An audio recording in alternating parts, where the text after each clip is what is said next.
में माननीय प्रधानमंत्री जी भारत सरकार नई दिल्ली सादर अवगत कराना है कि आंगनबाड़ी कर्मचारियों पदाधिकारियों द्वारा जंतर मंतर संसद भवन नई दिल्ली में एक दिवसीय धरना प्रदर्शन के माध्यम से 12 सूत्री मांगों को लेकर 25/10/2024 दिन शुक्रवार की अपने मांगों को पूरी कराने हेतु आपके सेवा में प्रेषित करने की कृपा कर रहा हूँ। पूरे मांगों को सभी मांगों को पूरा करने की कृपा करें। पहला है संपूर्ण भारत देश में कार्यरत आंगनबाड़ी कर्मचारी एवं मिनी आंगनबाड़ी कर्मचारी एवं सहायिकाओं को सरकारी कर्मचारी का दर्जा दिया जाए। दूसरा है आंगनबाड़ी कर्मचारी मिनी आंगनबाड़ी कर्मचारियों को 25,000 रुपये न्यूनतम मानदेय दिया जाए और सहायिकाओं को भी 12,500 रुपये दिया जाए। इससे भीषण महंगाई को देखते हुए इनका भरण पोषण हो सके। ठीक है, ये आपकी दूसरी मांग है। तीसरी जो है आंगनबाड़ी कर्मचारियों को प्री प्राइमरी से जोड़े जाने का प्रयास सराहनीय है। इसमें अभी तक देश के सभी राज्यों में संचालित आंगनबाड़ी कर्मचारियों संचालित नहीं हो पा रहा, परंतु अभी तक मानदेय में कोई वृद्धि नहीं की गई है, जिसके कारण आंगनबाड़ी कर्मचारियों का जीवन निर्वाह करना बहुत कठिन हो गया। इस पर गंभीरता पूर्वक विचार करते हुए मानदेय दिया जाए, जिससे कि नई शिक्षा नीति में गति प्रदान हो सके। परंतु साथ में यह भी अवगत कराया गया है कि सभी राज्यों में पोषण और पढ़ाई की ट्रेनिंग दी जा चुकी है। अतिरिक्त मानदेय के लिए मानदेय बढ़ाए,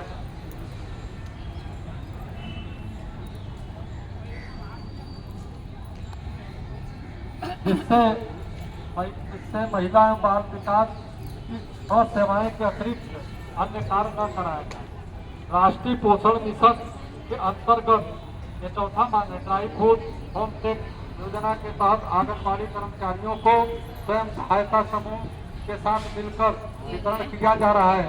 राज्यों में इसका स्वयं सहायता समूह अपना मूल कार्य नहीं कर पा रही है। इस अमृतमयी योजना का राजनीतिक भेंट न चढ़ जाए और इस योजना को चलाने हेतु आंगनबाड़ी कर्मचारियों को प्रोत्साहित करें तथा ICDF में संस्थाओं NGO को और बाहरी व्यक्तियों का हस्तक्षेप बंद किया जाए। सभी राज्यों के आंगनबाड़ी कर्मचारियों को होम टेक राशन क्रय करने का अधिकार दिया जाए। जो चोरी हो रहा है ये चोरी नहीं होगा, राशन पैसा तो अपने हिसाब से आप लोग। पांचवा है आंगनबाड़ी कर्मचारी मिनी आंगनबाड़ी सहायिकाओं को राज्य सरकारें द्वारा 62 वर्ष में सेवानिवृत्त की प्रक्रिया शासनादेश जारी कर दिया गया है। आपसे अपेक्षा की जाती है कि भारत सरकार द्वारा 2 अक्टूबर सन 1975 में संचालित की गई, परंतु राज्य सरकारें द्वारा अपने मन मुताबिक भारत सरकार के शासना आदेश को साथ पर रखते हुए उपरोक्त कार्य किया जा रहा है। यूनियन मांग करता है कि सेवानिवृत्त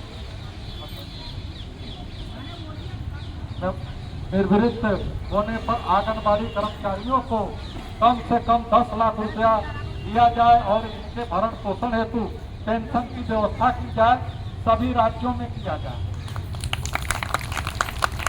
आपका छठवां मांग है आंगनबाड़ी कर्मचारियों को मुख्य सेविका सुपरवाइजर पर्यवेक्षक के सभी पदों पर वरिष्ठता के आधार पर आंगनबाड़ी कर्मचारियों की शीघ्र प्रमोशन पदोन्नति किया जाए और बाहर से सीधी भर्ती बंद किया जाए।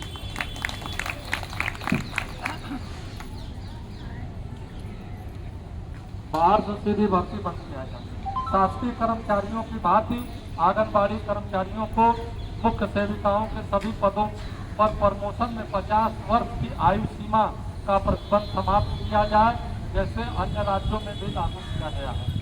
उत्तराखंड में 59 साल पर भी है, आपके यहाँ उत्तर प्रदेश में 50, बिहार में 65 है। तो ये सब गलत है, क्योंकि सीनियरिटी के आधार पर आपको प्रमोशन दी जाए। जैसे सहायिका से कार्यकर्ती हो, कार्यकर्ती से सुपरवाइजर हो, सुपरवाइजर से CDPO हो, ये चैनल होना चाहिए। उम्र की क्या है, आपने इतने दिन से मर के सेवा किया है, जब फल लेने का समय आया तो आपको बाहर कर दिए, ये गलत ये मांग है। आप देखिए 7वां जो महत्वपूर्ण मांग है, मिनी आंगनबाड़ी कर्मचारियों को भारत सरकार द्वारा सामान्य आंगनबाड़ी कार्यकर्ती के पद पर किए जाने का आदेश सभी राज्यों में जारी कर दिया गया, परंतु अभी तक आंगनबाड़ी कार्यकर्ती के पद पर नियुक्ति नहीं किया गया है। नियुक्ति करने का आदेश जारी किया है। आदेश हो गया है लेकिन अभी नियुक्ति नहीं हो रही। ठीक है। 8वां आपका है आंगनबाड़ी कर्मचारियों के मानदेय 5 वर्ष की सेवा के उपरांत की जाने वाली वृद्धि को सरकारी कर्मचारियों की भांति हर वर्ष लागू किया जाए तथा वृद्धि में यह वृद्धि सहायिकाओं में भी लागू किया जाए। आंगनबाड़ी कर्मचारियों के मृत्यु के उपरांत अगर उनके परिवार को आश्रित महिला को योग्यता के साथ किया जाए तथा कार्य दिवस में मृत्यु होने पर 10 लाख रुपए का मुआवजा किया जाए। आपका 8वां। 9वां महिला एवं बाल विकास मंत्रालय भारत सरकार द्वारा 28/5/1995 में आंगनबाड़ी कर्मचारियों के प्रमोशन संबंधी नियमावली आदेश जारी किए गए थे। 10 वर्ष की सेवा पूर्ण करने के उपरांत मुख्य सेविका सुपरवाइजर पर्यवेक्षक के पदों पर पदोन्नति में किए गए, परंतु इस आदेश को तोड़ मरोड़ नंबरिंग सिस्टम पर प्रोन्नत किए जाने के लिए सर्विस नियमावली बनाई गई है। कृपया दिनांक 28/4/1995 के सापेक्ष में सभी राज्यों में सर्विस नियमावली का पालन कराया जाए।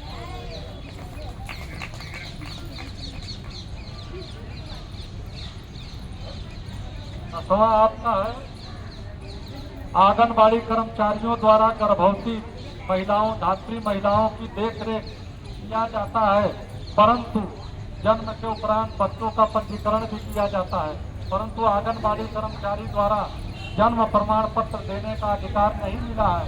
यह अधिकार आंगनबाड़ी कर्मचारियों को दिया जाए, जैसे कि बिहार राज्य में आंगनबाड़ी कर्मचारियों द्वारा जन्म प्रमाण पत्र दिया जाता है। कृपया भारतवर्ष के सभी राज्यों में लागू किया। 11वां नंबर सभी राज्यों में PLI performance link and incentive राशि बिहार राज्य में भी लागू किया जाने का आदेश जारी किया जाए, जिससे पोषण देकर पर कार्य करने को सुचारू रूप से बल मिले और कार्य करने की सुचारू रूप से किया जा सके। ठीक है। 11वां है वहाँ पर क्योंकि जो इंसेंटिव राशि आप लोग को मिलती है बिहार में नहीं मिलता, क्योंकि कई बार जो हमारी प्रदेश महासचिव और जो मुख्य सलाहकार जी लिखे, लेकिन अभी उसका अमल नहीं हुआ। प्रयास हो रहा है कि इस बार जल्द से जल्द हो जाएगा। और एक चीज और आपको 12 नंबर मांग है आंगनबाड़ी कर्मचारियों को गर्मी एवं जाड़े के मौसम में LKG से लेकर कक्षा 10 के समस्त श्रेणी के विद्यालयों में जब जब अवकाश होता है आंगनबाड़ी केंद्रों पर भी अवकाश दिया जाए। पुष्टाहार का वितरण CHR के माध्यम से कराए जाने का आदेश निर्गत है। ये आपकी 12 मांग थी। क्या यह मांग सही है कि आप पूरे देश स्तर पर मांग है? और जान लीजिए कि एक और भी चीज बताना चाहता हूँ। झारखंड राज्य का लगभग जो है 8-9 महीने से उनको सेंट्रल गवर्नमेंट का जो 45 रुपये मिलता है वो अभी तक मिला नहीं है। हमारे पर फोन आया था कि सर जो है ये दिलवाने का आप काम करें, सर हम लोग आपके साथ। तो हम कहे भाई सदस्य तो हमारी थी लेकिन वो एक्सपायर कर गई, हमारी सदस्य थी झारखंड में। तो देखिए आप कर्मों की पूजा होती है, कर्म हम करते जाएंगे, फल की इच्छा सरकार से लेना, सरकार से लेना। तो अब यही हम एक चीज और आप लोग से कहना चाहते हैं कि जो भी पदाधिकारी हमारे हैं, जो भी हमारे सहयोगी साथी हैं, हमारे माननीय कोषाध्यक्ष के पास जो है ये जो सहयोग राशि है जो मंच जो कार्यक्रम का है इसको कृपया जमा करने का सभी पदाधिकारी और सम्मानित कर्मचारी कृपा करें। और आपको मैं इन्हीं चंद शब्दों के साथ जो मैं एक चीज कहकर हम अपनी बाड़ी को विराम देंगे कि बहुत जुल्म सह लिए हमने सत्ता के गलियारों से, बहुत जुल्म सह लिया हमने सत्ता के गलियारों से। सारी आंगनबाड़ी कर्मचारी जाग उठी है अखिल भारतीय आंगनबाड़ी कर्मचारी महासभा के विचारों से। एक क्रांतिकारी अभिवादन के साथ जय हिंद, जय भारत, जय आंगनबाड़ी कर्मचारी। और मैं बहुत बहुत धन्यवाद।